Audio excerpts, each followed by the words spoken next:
నేటి రాశి ఫలాలు. ధనుసు రాశి. ధనుసు రాశి వారు ఈరోజు ముఖ్యమైన పనులలో అప్రయత్న కార్యసిద్ధి అనేది కలుగుతుంది కాబట్టి ప్రతి పనిని విజయవంతంగా పూర్తి చేస్తారు. ఇక ధనుసు రాశి వారు ఈరోజు నూతన వాహనాన్ని కొనుగోలు చేస్తారు. వృత్తి వ్యాపారాలలో ఎవరైతే ఉన్నారో వారి యొక్క వ్యాపారాలు పుంజుకుని మరింత ముందుకు సాగుతాయి.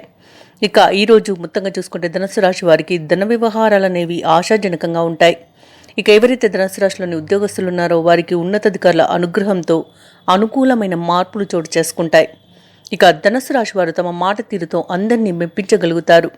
ఇక కార్యజయం ఉంది కాబట్టి ఈరోజు ముఖ్యమైన పనులన్నీ కూడా ముగించుకోవడానికి మంచి రోజుగా చెప్తాను. ఇక నిరుద్యోగులు ఎవరైతే ఉద్యోగ ప్రయత్నాలు చేస్తున్నారో వారికి ఉద్యోగం అనేది ప్రాప్తిస్తుంది. ఇక ధనవృద్ధి ఉంది కాబట్టి మీరు ఈరోజు రుణాలను తీర్చగలుగుతారు. చాలా కాలంగా దూరంగా ఉన్న స్నేహితులను ఈరోజు కలుసుకునగలుగుతారు. వారితో విందు వినోదాది కార్యక్రమాల్లో పాల్గొంటారు. అలాగే విదేశాలలో విద్యాపరంగా, వృత్తిపరంగా, వ్యాపారపరంగా ఎవరైతే నివసిస్తున్నారో వారికి మంచి శుభయోగం అనేది కలుగుతుంది. ఇక విదేశాలలో ముఖ్యంగా విద్యార్థులకు ఉన్నత విద్యా అవకాశాలు అనేవి లభిస్తాయి. ఇక ఎవరైతే ధనుసు రాశి వారు వివాహ ప్రయత్నాలు చేస్తున్నారో వారికి వివాహం నిశ్చయమయ్యే అవకాశం అయితే కనిపిస్తుంది. ఈరోజు మొత్తంగా చూసుకుంటే ఈరోజు ఆర్థిక పరిస్థితి మెరుగుపడుతుంది. చిన్ననాటి మిత్రులను కలుసుకుంటారు. పరిస్థితులన్నీ కూడా అనుకూలిస్తాయి. ఇక ఈరోజు ధనుసు రాశి వారు శుభకార్యాలకు డబ్బును వెచ్చిస్తారు.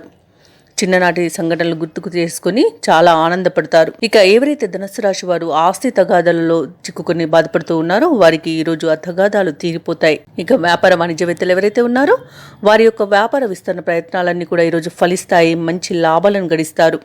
పెట్టుబడులు కూడా అందుతాయి. ఇక ప్రభుత్వ ఉద్యోగస్తులు ఎవరైతే ఉన్నారో వారు అదనపు పని భారం నుండి ఈరోజు బయటపడతారు. ఇక పారిశ్రామిక వర్గాల వారికి కొన్ని ఆహ్వానాలు ఉత్సాహాన్ని ఇస్తాయి. అలాగే విద్యార్థులకు అనుకున్న ఫలితాలు రావడం వలన చాలా ఉత్సాహంగా గడుపుతారు. ముఖ్యంగా ధనుసు రాశిలోని మహిళలకి ఆస్తి లాభ సూచనలు కనబడుతున్నవి. ఇక ధనుసు రాశి వారికి ఈరోజు అదృష్ట రంగులు గులాబీ మరియు లేత ఎరుపు, ప్రతికూలమైన రంగు ఆకుపచ్చ, అదృష్ట సంఖ్య 2. ఈరోజు ధనుసు రాశి వారు విష్ణు ధ్యానం చేయడం వలన మంచి శుభ ఫలితాలను పొందుతారు. అలాగే పనులలో వచ్చే ఆటంకాలని తొలగించుకోగలుగుతారు. ఈ వీడియో నచ్చినట్లయితే లైక్ చేయండి, షేర్ చేయండి, అలాగే సబ్స్క్రైబ్ చేయడం అస్సలు మర్చిపోవద్దు. అంతా శుభమే జరుగుతుంది.